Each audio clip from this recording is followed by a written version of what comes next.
SBO digital marketing. இந்த platform வந்து எல்லாருக்குமே கிடைக்காது. கிடைக்கிற வாய்ப்பை வந்து யூஸ் பண்ணிக்கோங்க.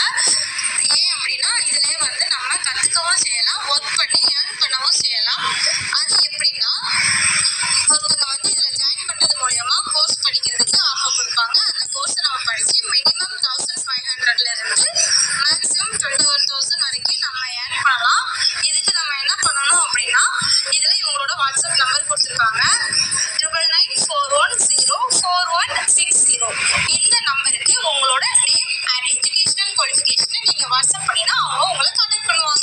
ஸ்கிப் பண்ணாதீங்க. பெரிய தப்பு. தினம் 300 ரூபாய் சம்பாதிக்க அரிய வாய்ப்பு. இன்ஸ்டாகிராம், Facebook பயன்படுத்த தெரிந்தால் போதும். Content post and content publishing மூலமா தினம் 300 ரூபாய் சம்பாதிக்கலாம். இந்த வேலை செய்ய 5 நிமிடம் போதும். Work training support, group communication support, all language customer live chat support. முக்கியமா சொந்தமா ஒரு பிசினஸ் ஸ்டார்ட் பண்ற அளவுக்கு உங்களால கற்றுக்கொள்ள முடியும், சம்பாதிக்கவும் முடியும். இந்த வேலை வாய்ப்பு வழங்குவது 5 வருடத்துக்கு மேல ரன் ஆகிட்டு இருக்க நம்ம தமிழ்நாட்டு company school of business organisation private limited. மேலும் விவரங்களுக்கு டிஸ்கிரிப்ஷன்ல கொடுத்திருக்க நம்பருக்கு வாட்ஸ்அப். சூப்பரான ஒரு சைட் டிஷ் ரெசிபி தான் பார்க்க போகிறோம். இதுக்கு நான் இன்னைக்கு 5 முட்டை 5 தக்காளி வந்து தண்ணியில் நல்லா வேக வச்சு வச்சுருக்கேன்.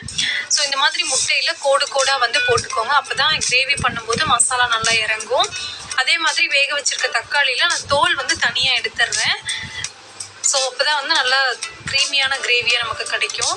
இப்போது இந்த நம்ம வேக வச்சுருக்க தக்காளியை வந்து இந்த மாதிரி குட்டி குட்டி பீசஸாக வந்து கட் பண்ணி எடுத்துக்கலாம். இதே மாதிரி எல்லா தக்காளியும் வந்து நான் கட் பண்ணி எடுத்துக்கிறேன். கட் பண்ணுறதுக்கு ரொம்பவே ஈஸியாக இருக்கும். இப்போது ஒரு கடாயில் 1 டேபிள் ஸ்பூன் அளவுக்கு ஆயில் ஊற்றிக்கலாம். நான் இன்றைக்கி வந்து கடலெண்ணெய் எடுத்திருக்கேன். இதில் 1 டீஸ்பூன் ஜீரகம், கூடவே 2 பச்சை மிளகாய் நல்லா ஃபைனாக சாப் பண்ணி போட்டிருக்கேன். கூடயே நல்லா ஃப்ளேவருக்காக 2லேருந்து 3 பூண்டு, கொஞ்சமாக கருவேப்பிலை போட்டு லைட்டாக வந்து மிக்ஸ் பண்ணிக்கலாம். பூண்டோட பச்சை வாசனை நல்லா போகணும்.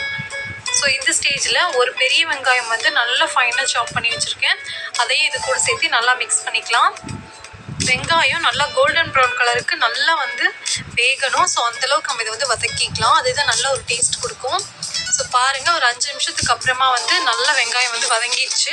இந்த ஸ்டேஜில் நம்ம ஆல்ரெடி குக் பண்ணி கட் பண்ணி வச்சுருக்கோம் இல்லையா தக்காளி, அதை இது கூட ஆட் பண்ணிக்கோங்க. உங்களுக்கு வந்து புளிப்பு டேஸ்ட் அந்தளவுக்கு வேண்டாம்னு நினச்சிங்கன்னா தக்காளி வந்து கம்மி பண்ணிக்கலாம். ஸோ இப்போ தக்காளி நல்லா குக் ஆகிற அளவுக்கு வேக விட்டுறலாம். ஸோ தக்காளி வெந்துட்டு இருக்க டைமில் ஒரு மிக்ஸி ஜாரில் 1/4 கப் அளவுக்கு தேங்காய், 1/2 டீஸ்பூன் சோம்பு, கூடையே 1 டீஸ்பூன் அளவுக்கு மிளகாத்தூள், 1 டீஸ்பூன் காஷ்மீரி மிளகாத்தூள் நான் சேர்த்து நல்ல ஒரு பேஸ்ட்டை அரைச்சி எடுத்துக்கிறேன். காஷ்மீரி மிளகாத்தூளுக்கு பதிலாக சாதா மிளகாத்தூள் கூட நீங்கள் சேர்த்துக்கலாம். இப்போ பாருங்கள், தக்காளி நல்லா குக் ஆகிடுச்சு. தக்காளி வந்து நல்லா மேஷ் பண்ணி நல்லா திக்காக வந்து இதை நம்ம நல்லா கிளறி விட்டுக்கலாம். ஸோ இப்போ பாருங்கள், இந்த மாதிரி கன்சிஸ்டன்சி ஆனதுக்கப்புறமா நம்ம ஆல்ரெடி அரைச்சி எடுத்து வச்சுருக்கோம் இல்லையா தேங்காய் பேஸ்ட்டு, அதை வந்து இது கூட வந்து ஆட் பண்ணிடலாம். ஸோ இப்போ இது எல்லாத்தையும் சேர்த்து நல்லா வந்து நம்ம மிக்ஸ் பண்ணி எடுத்துக்கலாம். இந்த கிரேவி வந்து சப்பாத்தி, சாதம், நானுக்கெலாம் வந்து சூப்பரான காம்பினேஷனாக இருக்கும். ரெகுலர் கிரேவியை விட கொஞ்சம் டிஃப்ரெண்ட்டான டேஸ்ட்லேயும் இருக்கும். ஸோ இப்போ வந்து இந்த கிரேவிக்கு தேவையான அளவுக்கு தண்ணி ஆட் பண்ணிக்கலாம். இப்போ இந்த கிரேவிக்கு தேவையான அளவு உப்பு ஆட் பண்ணி நல்லா மிக்ஸ் பண்ணிக்கலாம். மிக்ஸ் பண்ணிவிட்டு இதில் டேஸ்ட் பார்த்துக்கோங்க. ஸோ இது வந்து மெயினாக வந்து சப்பாத்திக்கு சூப்பரான ஒரு ஆப்டான கிரேவியாக இருக்கும். பாருங்கள், இந்த மாதிரி நல்லா மிக்ஸ் பண்ணதுக்கப்புறமா இதில் வந்து நான் 1 பச்சை மிளகாய் ஒரு ஃப்ளேவருக்காக ஆட் பண்ணிக்கிறேன். இதை மூடி வச்சு 5லேருந்து ஒரு 10 நிமிஷம் நல்லா கொதிக்க விடுங்க. ஒரு 5 நிமிஷத்துக்கு அப்புறமா பாருங்கள், நல்லா ஓரளவுக்கு எண்ணெய் பிரிஞ்சு வந்திருக்கு. இப்போ இதில் வந்து நம்ம வேக வச்சு எடுத்து வச்சுருக்கோம் இல்லையா முட்டை, அதை வந்து இது கூட நம்ம ஆட் பண்ணிக்கலாம். இதில் நம்ம எதுக்காக கூட அதில் வந்து முட்டையில் போட்டுக்கிட்டோன்னா அப்போ தான் மசாலா வந்து நல்லா முட்டையில் இறங்கும், அதுக்காக. ஸோ இப்போ இதை லைட்டாக வந்து மிக்ஸ் பண்ணி விட்டுட்டு திரும்பியும் இதை மூடி வச்சு ஒரு 2லேருந்து 3 நிமிஷம் நல்லா வந்து கொதிக்க விட்டுடலாம். இப்போவே கிரேவி ஓரளவுக்கு திக்காக தான் இருக்குது, இருந்தாலும் முட்டைக்குள்ளே மசாலா இறங்கிறதுக்காக நம்ம மூடி போட்டு வேக வச்சு எடுத்துக்கலாம். இப்போ பாருங்கள், ஒரு 3 நிமிஷத்துக்கு அப்புறமா நல்லா தலன்னு கொதிச்சு சூப்பராக குழம்பு வந்து ரெடி ஆயிடுச்சு. நல்லா திக்காகவும் இருக்குது.